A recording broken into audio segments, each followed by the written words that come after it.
네, 오늘 피임과 성윤리에 관해서 같이 공부하고 있는데요. 6주차 강의 2교시 시작하도록 하겠습니다. 조금 전까지 우리가 피임이라고 하는 것이 어떻게 정의가 되고 또 피임을 위해서 어떤 방법을 갖다가 통해서 할 수 있는지 정자, 난자, 그리고 수정, 착상 이러한 등등의 과정을 갖다가 전부 차단함으로써 방해함으로써 그럼으로써 이제 피임을 할 수 있다고 말씀을 드렸고 그 첫 번째로 정자를 차단하는 방법에 대해서 같이 살펴봤고요. 두 번째로 또 난자를 갖다 이제 차단하는 그런 방법에 대해서 경구 피임약에 대한 이야기를 갖다가 이제 마지막 부분에서 같이 설명을 드렸습니다. 그리고 특히 복합 경구 피임약이 피임을 위한 그런 방법뿐만이 아니라 그 이외에도 건강상의 이점으로 다양한 요소들이 있다라고 하는 부분을 말씀을 드렸습니다. 자, 그렇다면 이 피임과 관련된 난자를 차단하는 방법, 경구 피임약 이외에는 또 무엇이 있는지 같이 살펴본다면요. 한시적인 난자의 차단 방법으로 여성이 사용하는 그런 방법 중에 이러한 것들을 갖다가 이제 들 수가 있어요. 배란을 막는, 즉 호르몬 조절을 갖다가 경구 피임약의 경우에도 이제 그렇다고 했는데, 첫 번째가 PI식 호르몬 피임제라고 하는 것을 갖다가 이제 사용을 할 수가 있어요. 이것은 임플라논이라고 해가지고 여기 팔뚝에다 아예 삽입을 해서 그래서 호르몬을 갖다 조절하는 그런 이제 그 성분이 소량씩 이렇게 계속 배출이 됨으로써 배란을 갖다 억제하는 그런 방법이에요. 두 번째가 경질 피임링, 누바링이라고 이야기를 하는데요. 요거는 여성 호르몬, 황체 호르몬, 요것이 진짜 서서히 이것도 마찬가지로 소량으로 분비를 해서 그래서 배란을 억제하도록 그렇게 이제 요거는 질내에 삽입을 하는 그런 이제 방법이고요. 세 번째가 피임 패치예요. 우리가 파스라든가 이런 거 붙이는 것처럼 피임 패치를 갖다 붙임으로써 그 패치로부터 에스트로겐 그리고 프로제스테론이라고 하는 그런 이제 호르몬 분비를 갖다 억제하는 그런 성분들이 서서히 스며들어서 그래서 피임을 하는 그런 방법들이 있게 되는 것이죠. 또 조금 전에 말씀드렸었던 그러한 부분을 조금 더 이제 그림으로 표현을 한다면은 임플라논이라고 하는 것이 여기 보시는 것처럼요.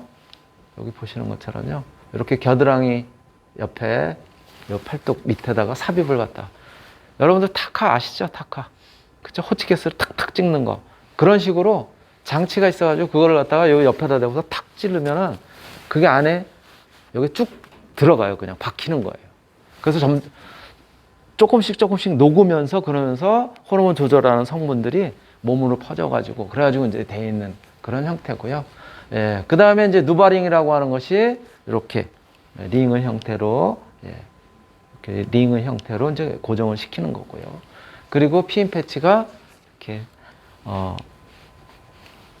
여기 아랫배 쪽에다가 이제 붙이는 거예요. 이러한 방식으로 굉장히 다양한 유형의 그런 이제 그 난자를 갖다 차단하기 위해서 배란을 억제하기 위해서 호르몬을 분비시키는 그런 이제 약제들이 활용이 되고 있습니다. 또 이거 이외에도 다양한 그런 이제 피임 기법들이 지금 개발이 되고 있고 꾸준하게 연구가 되고 있어요. 그 영상 같이 한번 보시도록 하겠습니다. 피임약의 가장 큰 불편은 매일 먹어야 한다는 겁니다. 피부에 잠깐 붙였다 떼면 한 달 동안 피임이 되는 붙이는 피임약이 나와서 눈길을 끌고 있습니다. 최고라비입니다. 미세한 바늘 수십 개가 붙어있는 동전만한 반창고. 피부에 1분 동안 붙였다 떼면 한 달간 피임이 되는 피임 패치입니다. 피부에 박힌 바늘이 서서히 분해되면서 한 달에 걸쳐 피임약을 방출하는 원리입니다. 이 패치는 동물 실험에서 피임 효과를 입증했고 임상시험을 위해 추가 연구가 진행 중입니다. Contraceptive that women are able to self-administer, for example, taking a pill, has to be done every day. It's not long-acting. Whereas the long-acting contraceptive contraceptives often require a healthcare provider to administer them. Our goal was to develop a way for women to have long-acting contraception that they could also self-administer. 착용만으로 피임 효과가 있는 귀걸이나 시계, 목걸이도 등장했습니다. 피부와 직접 닿는 액세서리에 호르몬을 방출하는 패치를 부착해 약이 피부에 흡수되도록 한 원리입니다. 피임약뿐 아니라 다른 약물을 전달하는 데도 활용할 수 있습니다. Even though there are a variety of different ways in which a woman can take the contraceptive, still there are many pregnancies that occur that are not intended to occur. So we would like to provide some additional options. 남성 피임제도 속속 개발되고 있습니다. 인도 연구팀은 생식기에 주입하면 13년간 피임되는 성분을 개발해 내년에 출시할 계획이고, 미국에선 남성용 먹는 피임약이, 영국에선 피부에 바르는 남성용 피임젤이 각각 임상시험 중입니다. 건강한 가족 계획을 세우는 데 필수적인 피임. 과학기술의 발달로 더욱 편리하고 효과적인 피임 방법이 등장하고 있습니다. YTN 사이언스 최수라입니다. 예, 굉장히 다양한 그런 유형의 피임 방법들이 개발이 되고 있어서 이제는 자기에게 맞는 그런 이제 피임 방법을 갖다가 적용을 하는 것이 필요하지 않을까 그렇게 이제 생각이 되고요. 자, 이어서 여성들이 난자를 갖다가 배출하는 배란을 갖다가 이제 억제하는 그런 방법으로서 또 뭐가 있냐면은 난자와 관련된 것으로서 영구적인 차단 방법이 있죠. 이 영구적인 차단 방법은 남성과 거의 같은 그런 이제 형태로요. 난자의 공급을 아예 차단하는 거예요. 그래서 소위 이야기하는 난관 수술이라고 이야기를 하고요. 정확한 명칭으로는 이것도 마찬가지 정관 수술처럼 난관 결찰술 이렇게 이야기를 합니다. 그래서 난소로부터 만들어진 난자가 배출이 되지 않도록 아예 그냥 묶어버리는 거예요. 이것도 완전히 잘라버리는 것이 아니라 자른 다음에 이렇게 묶어놓는 거예요. 그렇게 해서 거의 영구적으로 이렇게 이제 차단하는 그런 방법이고요. 피임 효과가 굉장히 크긴 한데 세상에 100%라는 건 없더라고요. 이것도 수술하는 과정에서 또는 뭐 아주 미세하게 뭐 틈이 생겼거라든가 뭐 그럴 수도 있기 때문에 세상에 100%라는 건 없지만은 거의 이것도 99% 이상이에요.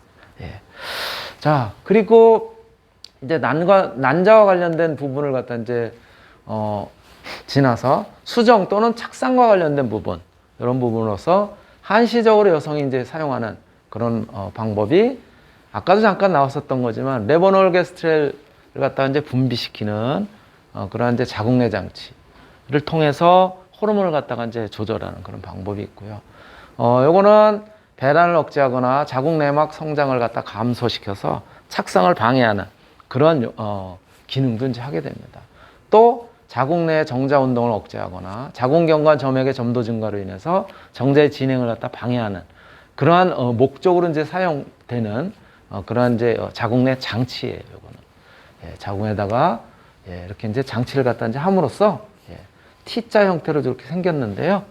그래서 자궁 안쪽에 장치를 함으로써 정자가 안쪽으로 침입하지 못하도록도 이제 하지만은 저기서 분비가 되는 호르몬으로 인해서 자궁경관의 점액질을 갖다가 농도를 갖다 높여가지고 정자가 아예 자궁경관도 통과하지 못하도록 하기도 하고요. 혹시 수정이 됐다고 하더라도 다시 자궁내에 자궁벽에 착상이 되지 못하도록 하는 그런 이제 역할도 하게 되는 것이고요. 굉장히 다양한 그런 이제 목적으로 이제 사용이 되는 겁니다. 조금 전통적인 방법으로 이렇게 자궁내막의 성장을 갖다가 이제 감소시켜서 착상을 하지 못하도록 하는 이제 그런 부분들이 마찬가지 효과로 이제 나타나고요. 또 반영구적인 차단 방법으로 이제 기존에 많이 사용했었던 건데요. 구리 루프가 T자 형태로 생겼는데 이게 구리로 만들어졌어요. 그래서 구리 루프라고 이제 표현을 하는데, 그래서 혹시 수정이 됐다고 하더라도 자궁벽에 착상하지 못하도록 하는 그런 작용이에요. 그래서 자궁 안쪽에 저렇게 난관 안쪽을 갖다 밖으로 빠져나오는 거를 빠져나오지 못하도록 T자 형태로 돼 있어서 그래서 난관에서 수정이 됐다고 하더라도 걔네들이 자궁벽에 와서 붙어야 되는데 그거를 차단하는 거야. 나오지 못하도록. 이렇게 되어 있는 수정란의 착상을 방해하는 그런 형태의 장치들이 실질적으로 이제 활용이 되고 있고요. 또 이런 경우도 있어요. 피임을 이제 한다라고 생각을 했는데 잘못했거나 또는 예를 들어서 뭐 콘돔을 갖다가 이제 착용을 하거나 라고 해서 이제 했다고 생각을 했는데 이미 그 전에 뭐 사정이 일어나 가지고 그래가지고 피임을 갖다가 적절하게 하지 못했거나 이런 경우에 이제 활용할 수 있는 방법이 뭐냐면 바로 5번째로 응급피임법이라고 하는 것이에요. 응급피임법은 피임을 잘못했거나 혹은 피임을 하지 않은 상태에서 성관계를 갖다 한 그런 경우에 수일 이내에 임신을 예방할 수 있는 그런 방법입니다. 여기에는 미국 산부인과 학회에서 그 가능한 그런 이제 응급피임법으로 몇 가지를 갖다 이제 들 수가 있는데요. 여기에 선택적 프로제스테론 수용체를 갖다 조절하는 그러한 이제 그 성분을 갖다 가지고 있는 이런 이제 약제인데요. 그거는 올리프리스탈 아세테이트라고 하는 성분을 갖다 포함하고 있는 거예요. 이런 방법이 있고 또는 이제 프로제스틴 제제로서 레보놀 게스트릴 성분을 갖다가 포함하고 있는 이런 것들이 이제 많이 사용이 되고 있고요. 또 요거 두 개를 갖다가 복합적으로 이제 활용한 프로제스틴, 에스트로겐 결합형 제제 이런 것들도 있고 아까 잠깐 언급했던 것처럼 구리 자궁 내 삽입 장치 이것을 통해서 이제 피임을 시키는 즉 피임을 하지 않아서 혹시라도 수정이 됐다고 하더라도 호르몬 농도를 굉장히 과도하게 그래서 이제 발산시켜서 착상이 되지 못하도록 하거나 아예 이제 자궁 쪽으로 수정란이 내려와 가지고 자궁에 착상하지 못하도록 하는 그런 이제 방법이에요. 이것이 응급피임법이라고 하는 이야기죠. 바로 이제 이러한 방법들이 있고요. 자, 여기에는 이제 구체적으로 아까 말씀드렸었던 응급피임약, 저러한 응급피임약들이 있고요. 또 자궁 내 장치 이렇게 이제 두 가지 유형으로 나눌 수가 있고요.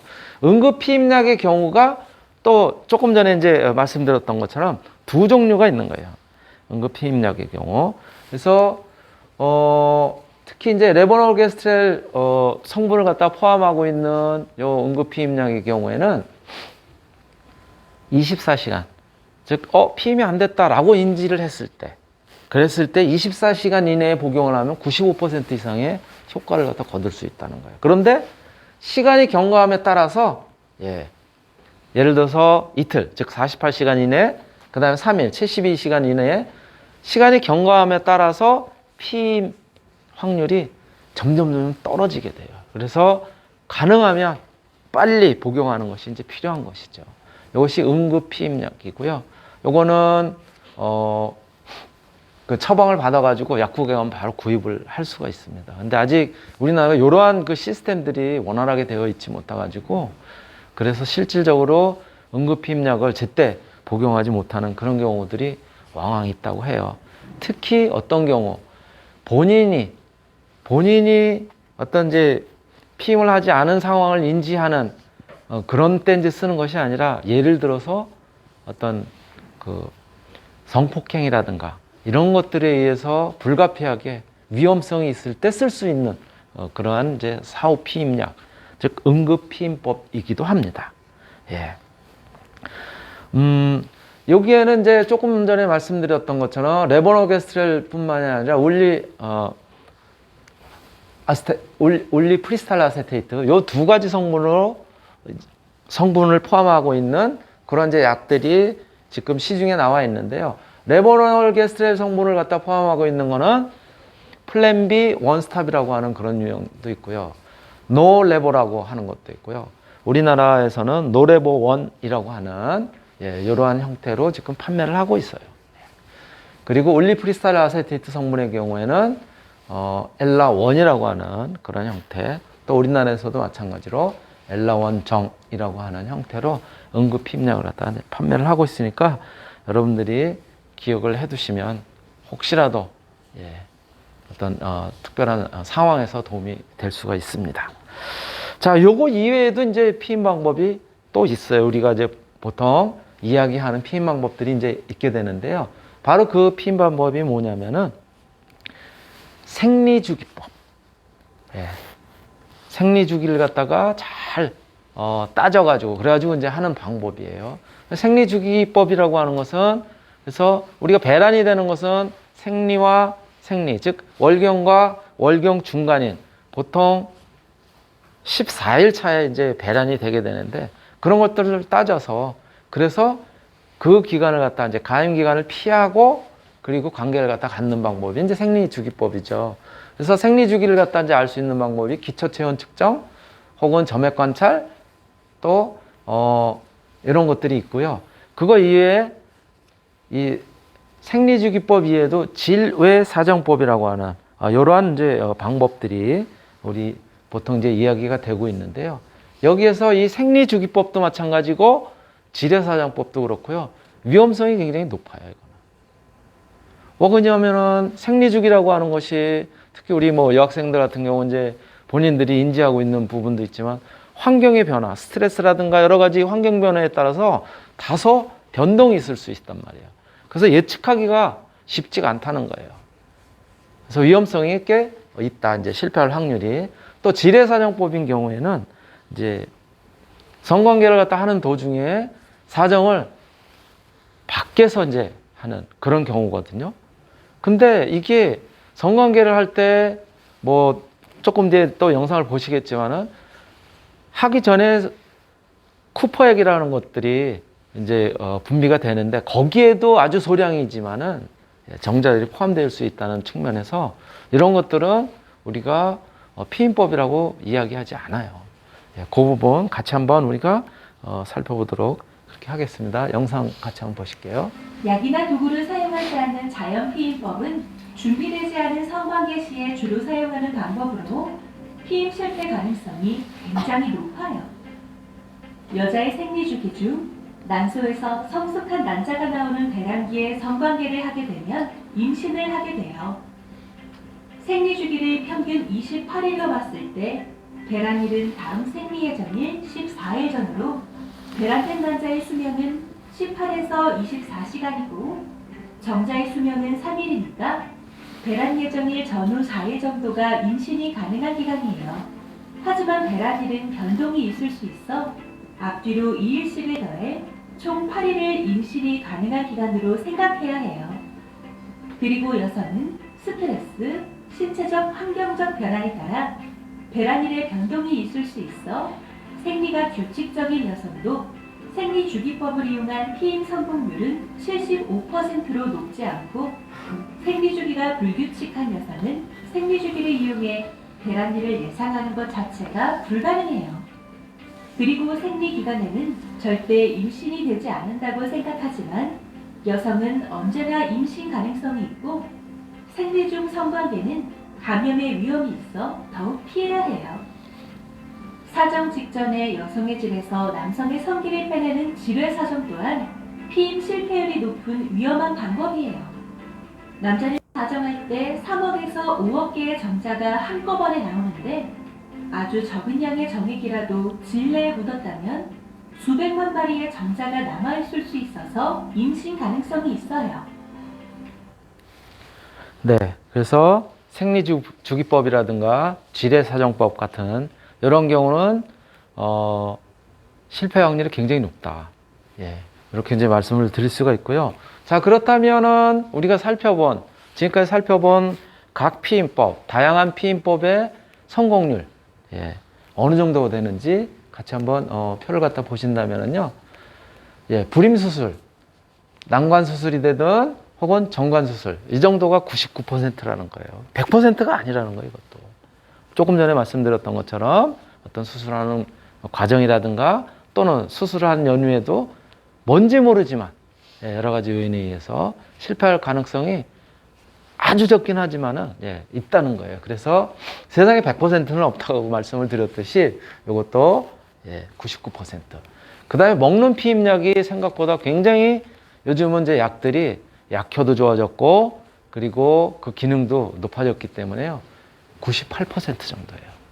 예, 그래서 3주 복용하는 기간 꾸준하게 복용하고 한 주 쉬고 또 꾸준하게 복용하고 이러한 과정을 갖다가 통하면 거의 피임 확률이 98%. 그리고 이제 반영구적이긴 하지만 자궁내 장치가 99%. 그러니까 구리 형태로 되어 있는 루프 장치라든가 이러한 여러 가지들. 그리고 페미덤, 콘돔의 경우도 우리가 굉장히 높다고 이렇게 생각을 하지만은 사실 85%밖에 안 돼요. 성공률이. 피임 성공률이. 지레사정 73%, 즉 또 살정제 71%. 이렇게 30% 정도에 거의 가까운 실패 확률이 있다고 하는 것은 이거는 피임법이 아니라고 볼 수가 있죠. 그래서 이러한 부분들은 여러분들이 꼭 염두에 두시고 이렇게 생각을 해 두셔야 될 필요성이 있고요. 자, 이상의 어떤 이제 피임법들과 관련해 가지고는 아까 우리가 이제 보신 것처럼 역시 전문가인 산부인과 의사의 피임법에 대한 정리를 갖다가 같이 한번 영상으로 통해서 보시도록 하겠습니다.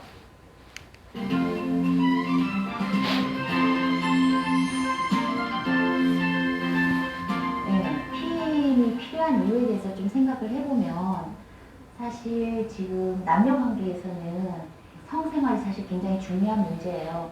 요즘은 굉장히 성관계 연령도 자꾸 좀 낮아지고 있는 추세고 제대로 된 피임이 이제 이루어지지 못하면 원치 않는 임신을 하게 되고 그렇게 되면 여성들도 정신적, 육체적으로 많이 크게 영향을 받게 되죠. 그래서 피임이란 한마디로 말하면 본인이 원하는 시기에 건강한 아기를 낳기 위한 제일 기본이다 생각하면 돼요.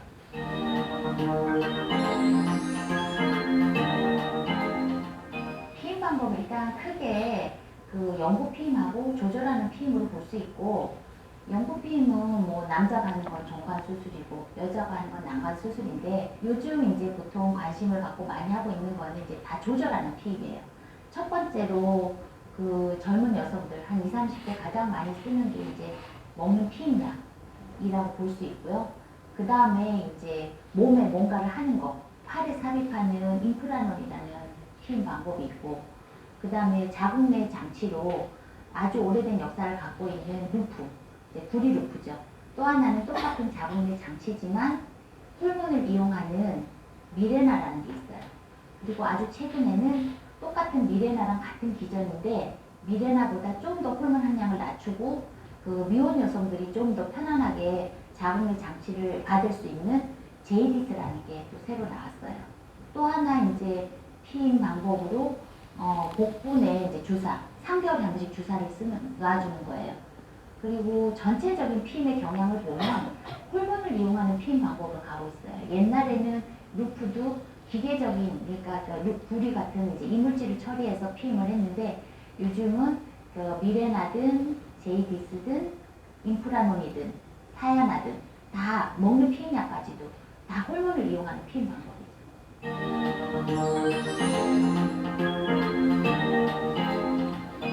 피임약은 두 가지 호르몬이 같이 들어있어요. 우리나라에서 지금 쓰이는 피임약은 에스트로겐이랑 프로제스테론, 이게 여성 호르몬하고 황체 호르몬이 같이 들어있는데 그게 이제 들어가서 일단 첫 번째는 배란이 억제되고요. 두 번째는 자궁 내막이 두꺼워지는 걸 방지해서 혹시 착상이 잘 안 되도록, 착상이 용이하지 않도록 하는 방법. 그 다음에 또 하나 세 번째는 자궁 경부가 배란이 되면 점액이 변해서 정자가 통과가 쉽게 이제 준비가 되는 거예요. 그런데 이 피임약을 계속 복용하면 자궁 경부 점액 상태가 끈적끈적해져서 자궁 경부를 정자가 잘 통과 못하도록 세 가지 방법에 의해서 피임 효과를 나타내는 거예요.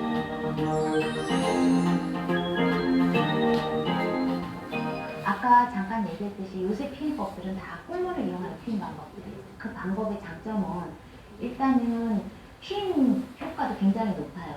이런 것들은 잘만 이용하면 99% 이상이거든요. 피임률이. 생리양도 줄거나 생리통도 없어지거나 아니 일부에서는 생리도 아예 이제 양이 줄은 것뿐이 아니라 아예 무월경이 올 수도 있어요. 근데 그거는 폐경이 돼서 무월경이 오는 게 아니기 때문에 사실 여성들 입장에서는 편하죠. 난소 기능은 잘 유지되고 몸 안의 호르몬이 잘 유지되는데 생리만 안 한다면 요새같이 활동량이 많고 뭐 운동도 좋아하고 수영도 하는 입장에서는 굉장히 좋은데 단지 불편한 점은 아까 말했듯이 부정출혈이나 생리가 양이 분명히 줄긴 줄었는데 뭐 짧게는 뭐 보름 아니면 길게는 한두 달, 3개월씩 갈 수도 있으니까 그런 경우에 이제 해당이 되면 굉장히 귀찮죠. 근데 이제 문제는 제가 환자분한테도 늘 얘기하지만 그 미리 테스트해 볼 수 있는 방법은 없어요. 항생제는 미리 쓰기 전에 부작용이 날지 말지 이제 뭐 피부 반응 검사를 하는데 이런 자궁내 장치나 이런 것들, 팔에 하는 것들은 테스트해 보는 방법은 없어요. 해봐야 알아요.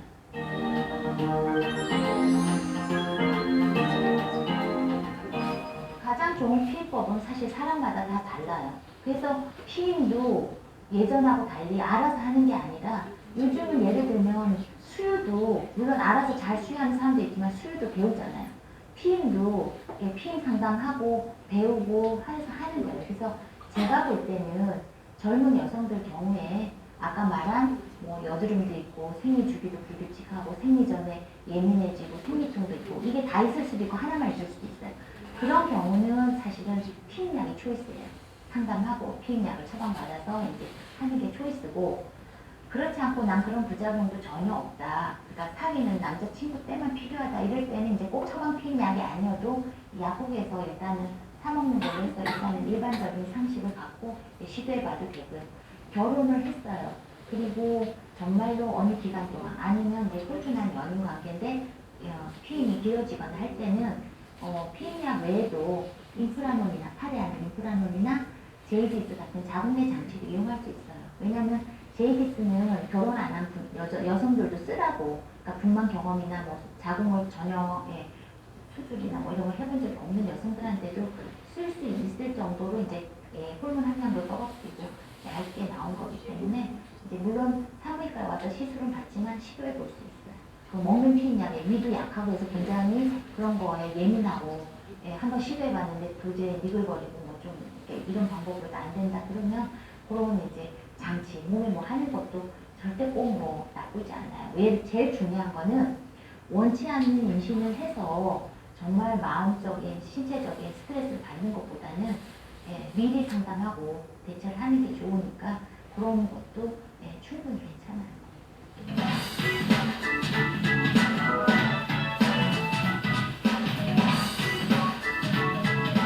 일단은 예전에 아까 말했듯이 피임약의 호르몬 함량이 굉장히 높았을 때는 유방암에 대한 영향에 대해서 이런 왈가왈부가 많았어요. 근데 현재로서는 그 호르몬의 함량 자체가 유방에 대해서 크게 영향을 줄 만한 상태가 아니고 결론적인 거는 유방암에 대해서 그리 문제가 되지 않는다는 게 결론이고 외려 건강에 영향을 관심이 많은 사람들은 유방암으로 사망하는 일 외려 적다는 데이터도 일부 있을 정도로 유방에 대한 영향도 크게 걱정은 안 하셔도 돼요.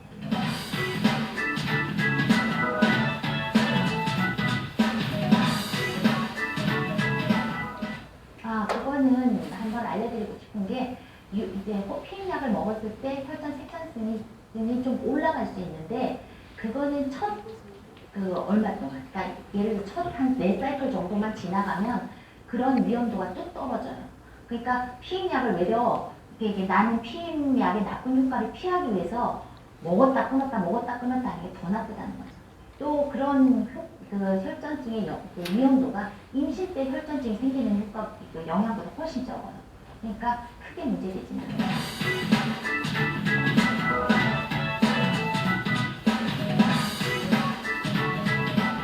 일단은 한마디로 대답하면 그렇지 않다예요. 왜냐하면 피임약의 효과는 피임약을 끊으면서 벌써 없어지는 거예요.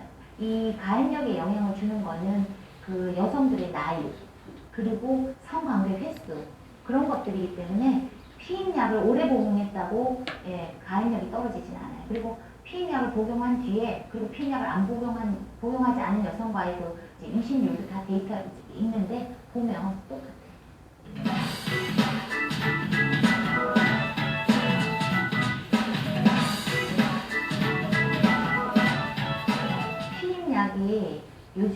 굉장히 그 호르몬 함량이 되게 낮은 것들이기 때문에 예를 들어서 피임약을 복용하는 중에 임신이 될 수 있어요. 그러니까 제대로 잘 못 먹어서 아까 말했듯이 100%가 아니기 때문에 92%, 99%이기 때문에 그렇게 실패할 수도 있고, 또 하나는 본인이 임신한지도 모르고 이렇게 들쑥날쑥하다가 중간에 피임약을 복용해서 임신인지 모르고 먹다가 인지를 하게 되는 경우도 있어요. 그렇지만 사실은 피임약이 기형을 유발한다고 되어 있지는 않아요. 그래서 상담하고서 본인이 그냥 충분히 납득을 하고 유지를 하는 분들도 있어요. 그런 분들도 그 기형 유발률은 그런 약이 전혀 없이 또 기형 유발률이 있거든요. 기본적인 기형 유발, 그것보다 높지 않아요. 그러니까 피임약으로 인한 기형 유발에 대한 우려는 아직 하지 않으셔도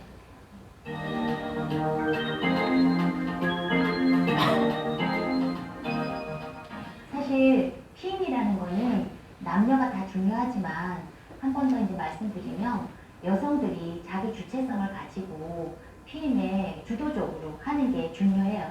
왜냐하면 외국에서는 더블 더치라 그래가지고 남자들은 콘돔 쓰고 여자들은 피임약을 쓰는 문화가 이미 다 정착돼 있는데 우리는 이 제대로 된 피임의 역사가 길지 않아요. 그러다 보니 실제로 이제 외래에서 보면 여성들이 자기가 한테 가장 중요한 피임인데도 불구하고 남자들한테 맡기는 거, 그리고 콘돔 쓰겠거니 아니면 뭐 집에 사정했다 그러면 다 잘했거니 그렇게 이제 믿는 경우가 많은데 믿으면 안 돼요. 그러니까 제가 말씀드리고 싶은 거는 이 피임은 여성들이 정말 자기 몸을 소중하게 여기는 만큼이나 주도적으로 챙겨야 되는 그런 중요한 거니까 이 부분에 대해서 정말 우리 모든 여성들이 명심하고 건강한 피임, 그리고 본인이 원하는 시기에 건강한 아기를 출산할 수 있도록 하는 제일 기본이라는 걸 명심하게 되는 시간이 되기를 바랍니다. 네. 우리 전문가 선생님이 피임에 대한 그런 이제 여러 가지 설명을 같이 해주셨어요. 그래서 여러분들이 이해하기 쉽도록, 또 마지막에 말씀하신 것처럼 건강한, 그리고 연인 간의 어떤 사랑하는 사이에 있어서 원치 않는 임신 이런 것들을 피하기 위해서도 요 피임 방법이 굉장히 중요하다, 이런 부분 이제 말씀을 드릴 수가 있고요. 오늘은 여러분들하고 같이 이렇게 피임과 성윤리에 대한 그런 부분을 같이 살펴봤습니다. 네, 제가 준비한 내용은 여기까지고요. 이상으로 마치도록 하겠습니다.